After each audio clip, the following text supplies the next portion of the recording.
You're listening to The Residential Movement, where the focus is on making in-home dental care normal instead of novel or niche. I'm your host, Dr. Ashley Robinson, a house call dentist with a lot of passion for reaching patients who are best served in their home or residence. I'm here to encourage, equip, and empower dentists like you to begin offering in-home dental services for patients who cannot get to the office, while also enjoying a more balanced work life. We discuss everything from dentistry, business, ethics, mindset, and more. Listen in to learn how you can become a part of the residential movement. The way we choose to speak is very telling. And yes, speech is a choice. Our accents can offer hints into where we're from. Varying tones can communicate our feelings. The way we speak can advise people of our education level. Most importantly, our speech demonstrates our values. In this episode today, I want to offer you some information about language that's most appropriate for house call dentistry. Before we continue, I have to preface this episode by reminding you that I am a dentist, not a communications expert. Sometimes I react instead of respond. Sometimes I can be careless and send an email with a bunch of typos if I'm in a rush.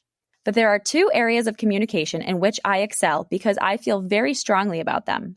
These two areas that I want to encourage you to strengthen are, number one, the use of people-first language, and two, the avoidance of elderspeak.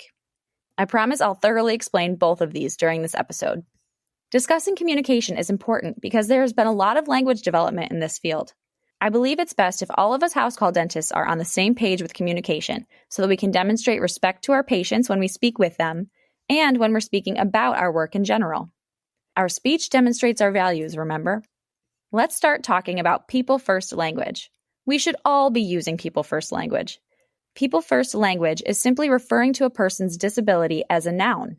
Let's begin by thinking of the term disability, because a lot of our patients have a disability of some sort, whether it's developmental or it's been acquired. Disability is a clear, legal, objective term. The word disability, or the name of someone's particular disability, is an acceptable noun to use when it's relevant. Problems arise when people begin to use disabilities as adjectives. The use of disabilities as adjectives is disrespectful. Examples can help make this more clear. So, for example, when checking in with your assistant in the morning, you might say something like, "Today I'm going to visit my patient so-and-so who has autism." That is perfect, much better than saying, "I'm going to see my autistic patient so-and-so." In the second example, you're using the disability to describe your patient rather than referring to their disability as a trait. People-first language can be utilized for any disease or condition. Here's another example. You might tell your friends that you have a patient who has dementia, which is totally fine. What isn't fine is when some doctors say, "So-and-so is one of my dementia patients." Using people-first language also implies that we don't refer to anyone as disabled. Again, someone's disability is a noun, not an adjective. This goes beyond an individual and can even be applied in everyday conversations. For example, when you and a friend walk by a newly constructed office building in your neighborhood, you might notice a ramp outside and say, "That ramp would be really helpful for anyone with a physical disability," instead of saying, "That ramp would be really great for physically disabled people." Even better, use of the term accessible as an adjective to describe the ramp would be very respectful and empowering to people with disabilities. So you might say, "That office looks very accessible," implying a universal ability of all people to be able to access the office. Accessibility is the ultimate goal. Even though people-first language seems subtle, it really matters. Your patients are people who have a lot of different traits. They could be a person with blue eyes, brown hair, a fear of spiders, and have Down syndrome. They aren't your Down syndrome patient. Ability level is just another trait, not that person's defining trait. This is why the use of people-first language is the best way for healthcare professionals and really for everybody to communicate. I want to point out that while describing people-first language, I've been using the term disability. I have not used the terms handicapped or retarded. That was hard for me to say, but I want to be clear. Both of these words used to be clinically acceptable terms, just like imbecile and idiot. But now all of these terms are considered dated and offensive non-clinical terms when describing people with disabilities.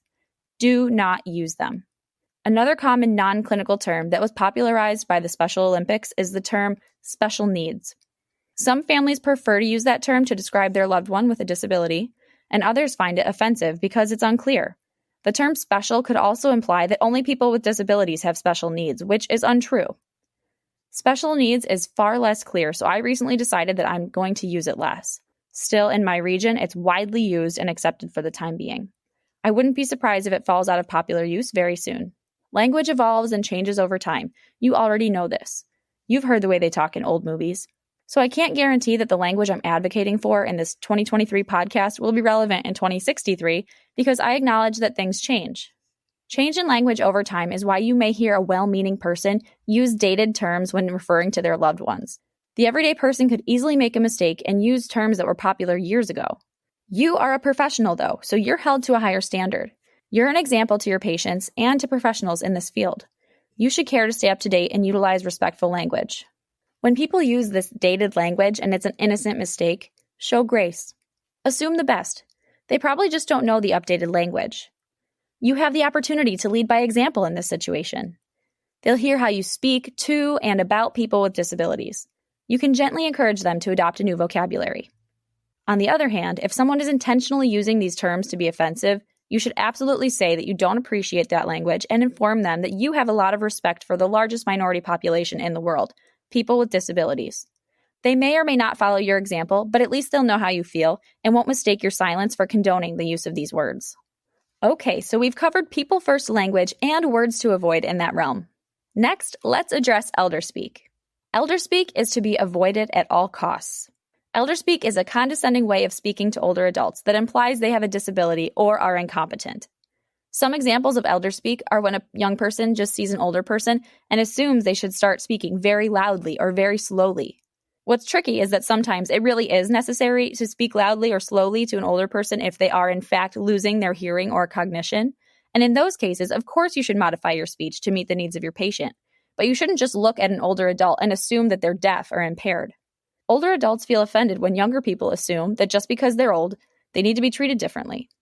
Elderspeak also includes using inappropriate greetings or phrases with older adults. I watched a young cashier call an older woman young lady at the grocery store the other day. That older woman was not happy.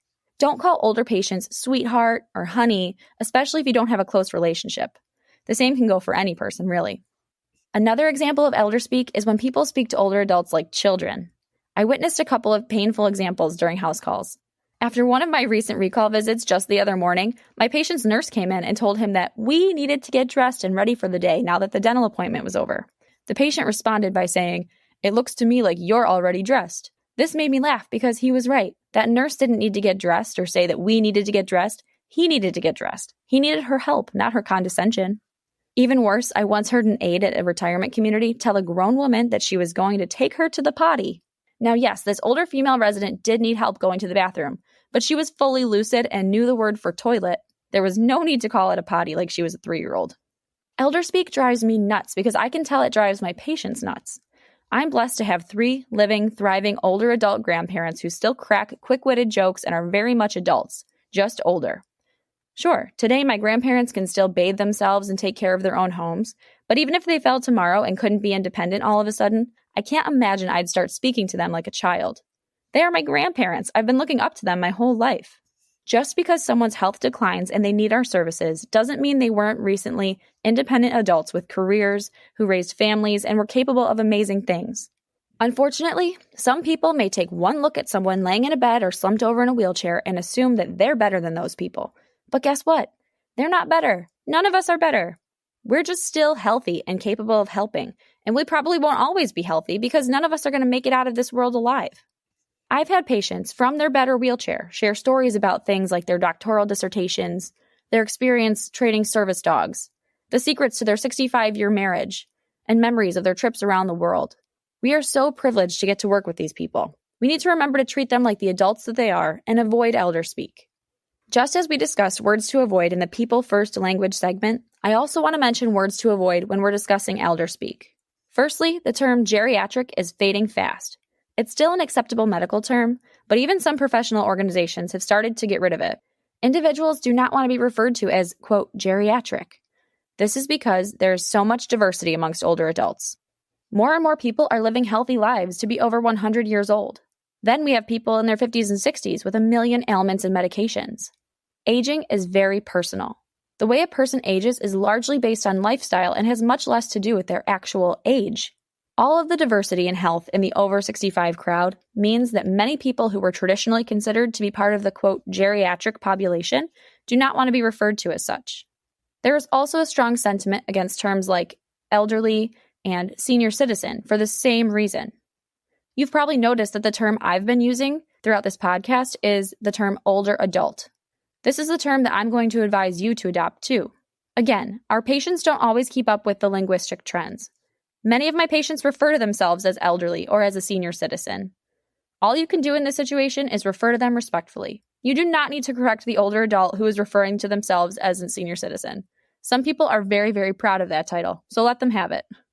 Still, you can refer to them as one of your patients who is an older adult. Now, I agree that this term older adult is less specific and can seem unclear. But aging isn't very clear anyway. Essentially, every adult ages uniquely. Plus, language changes. Maybe in the future there will be a better term, but today let's stick to older adults. Now that we've covered people first language and elderspeak, I want to point out some other words to remove from your vocabulary and alternatives for them. So first, close your eyes, unless you're driving, and picture a residence that older adults move into toward the end of their life. It's a place with a lot of neighbors about their same age. This place may have nurses or care aides available. What is the name of a place like this? The first name that probably popped into your head is nursing home. If I say nursing home, you know what I'm talking about. Some of you may refer to these places as residential or care facilities. There are different residences based on patient needs too, like skilled nursing, assisted living, long-term care. They're all different and it can be a lot to remember.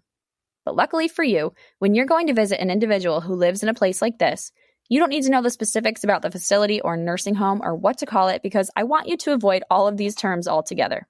When you go visit a patient who lives in a residence like the one described above, the only thing that you're going to call that place is a community. Yep, ditch nursing home, ditch facility, and replace those words with community. I actually learned about this vocab switch from a local real estate investor. He isn't in the healthcare industry at all, but his mother lives in a community for older adults. He and his family truly appreciate when professionals and people refer to his mother's living situation as her community. To him, and probably to many other patients and families, it's comforting to know that their loved one is living in a community surrounded by other caring people. Living in community is important for all of us, and our language can be a reminder of that. Finally, one last word to avoid is clinic. Now, in a hospital or large institution, it's okay to refer to an individual department as a clinic, like the dental clinic inside of a hospital. But we should not be referring to the institution itself as a clinic. During my time as a public health employee, I learned that the term clinic has historically been associated with government healthcare facilities and developed a negative connotation in the public, particularly with people with low socioeconomic status. Of course, there are exceptions, like the Cleveland Clinic or Mayo Clinic.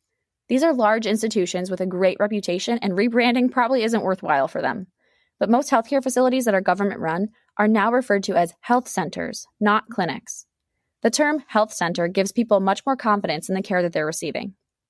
Okay, so we discussed employing people-first language, avoiding elderspeak, and removing certain words from our vocabulary that are offensive to people with disabilities, older adults, or the general public.